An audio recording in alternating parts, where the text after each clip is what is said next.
Good afternoon, dear children. So today I am back with the second video based on nouns. Okay. So yesterday I had given you a video on nouns. I had told you the type of nouns. Today again we will be revising, as well we will be learning something new. Okay. Now here we had studied that what are nouns? Nouns are the naming words. It is the name of a person, place, animal or thing. Okay. Now after that the kinds of nouns we had started. Now under the kinds of nouns I had started with the proper nouns, common nouns. So I had only explained these two kinds of nouns, and the concrete and the abstract nouns I had not explained. Okay, so today I'll be doing that also. So now here, what are proper nouns?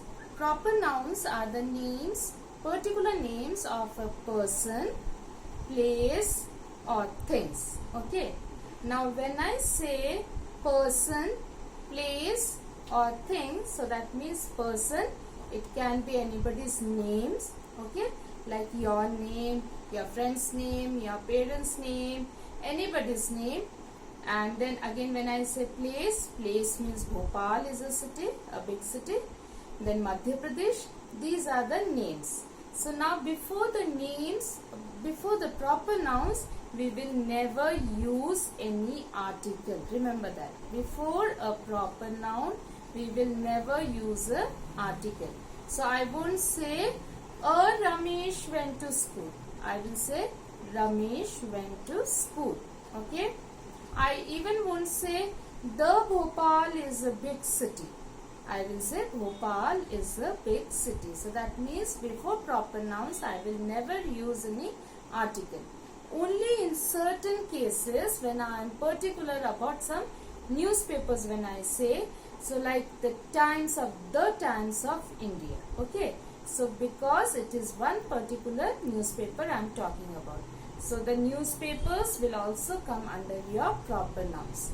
Then days of the week, that will also come under your proper nouns. So that means Sunday, Monday, Tuesday, Wednesday, Thursday, Friday, Saturday. So these all will be coming under your proper noun. So remember, when we write proper noun, we have to write it in the first alphabet should be in capital letter. Okay. Then the names, I have told you the names of persons, names of places, the newspapers, the days of the week, then the names of the months, January, February. So these all will also come under your proper nouns. The names of festivals, Holi, Diwali, Christmas, Guru Parv. So these all will come under your proper nouns. Then you have the names of mountain ranges, rivers. So these all, variety of these all will also come under your proper nouns. So the rivers like the Ganges, Indus. So these all we will be naming as proper nouns. So that means the first alphabet should be written in capital.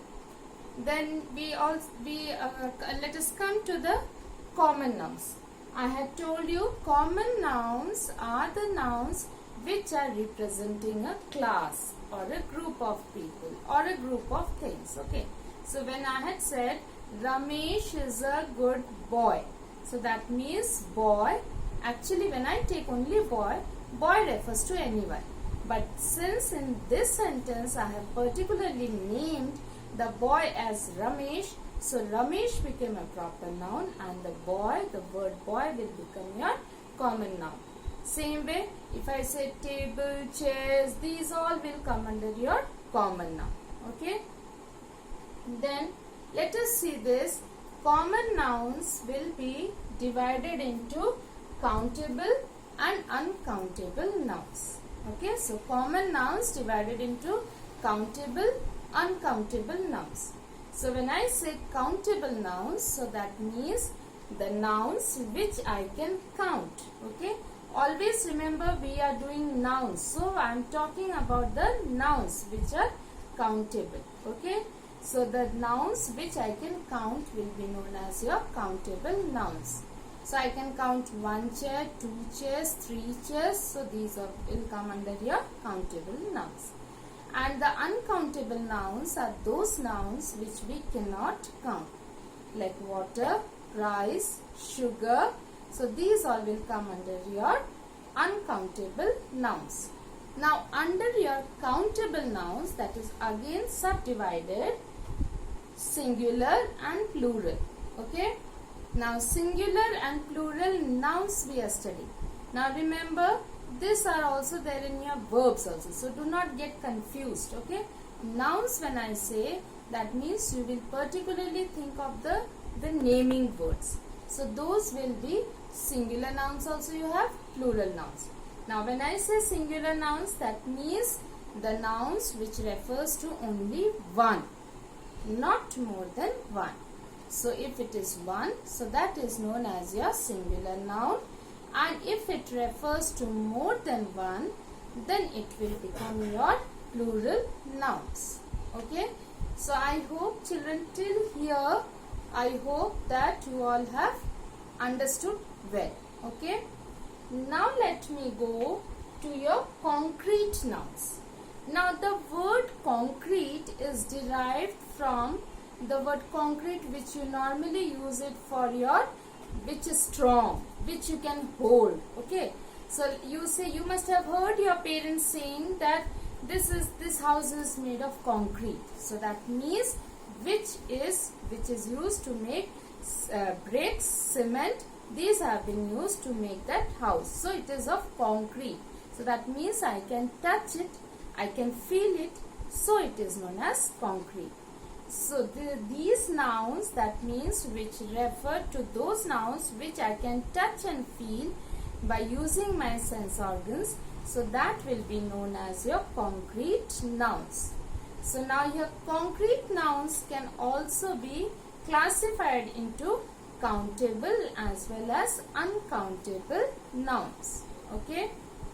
Now let us come to your abstract noun.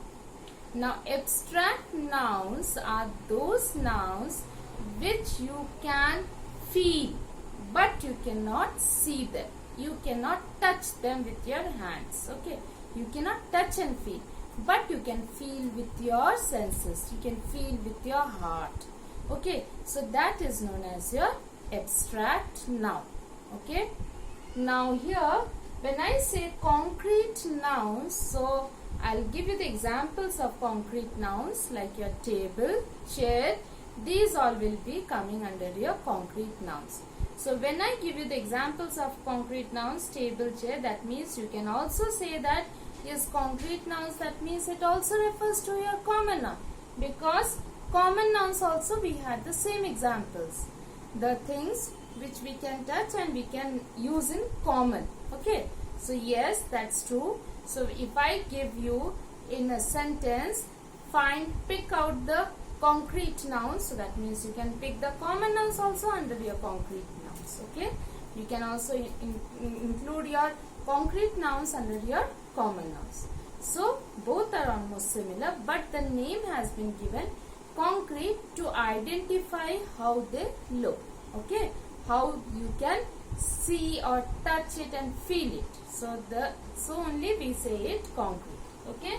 So the common nouns can come under your concrete nouns also. Both are similar.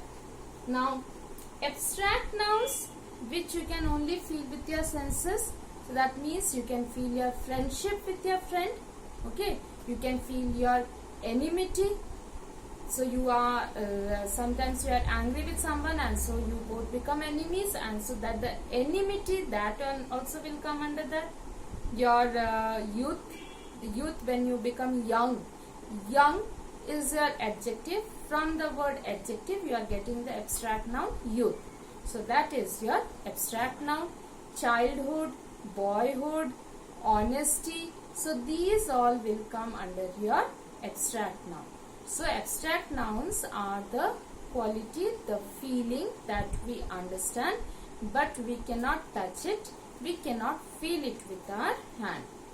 So children, these are the different kinds of nouns. So let me first, let me revise it. So what are nouns? Nouns are naming words. Okay. Now when I say naming words, it is the name of a person, place, animal or thing. Now nouns are classified into 4. Proper nouns, common nouns, concrete nouns and abstract noun. Okay. At present we will be studying these 4. And more you have the collective nouns also, that I will be saying afterwards. Okay. Among these 4 nouns, now the proper noun is the name of a person, place or thing. Okay. Then common nouns are the names of a particular class which you are giving to a particular group. Then concrete nouns are those nouns which you can touch and feel. Okay. Which you can see it also. Abstract nouns are those nouns which you can feel with your senses, which you can feel with your heart. Okay, but we cannot touch it. We cannot touch and feel those. Okay. Now under your common nouns, it is again the common noun is classified into countable and uncountable nouns. Okay. Same way, concrete nouns can also be classified to countable and uncountable. Abstract nouns can also be classified to countable and uncountable. Okay. Now suppose like I am talking about your friendship. My friendship with Anita is good. Then if I say my friendships with all my classmates is very good. Okay. So that means I can use it as countable as well as uncountable nouns. Now under the countable nouns, that is again divided to the singular and plural. Singular means which is one. Okay. And plural means which is more than one. So this is way nouns are divided into various groups.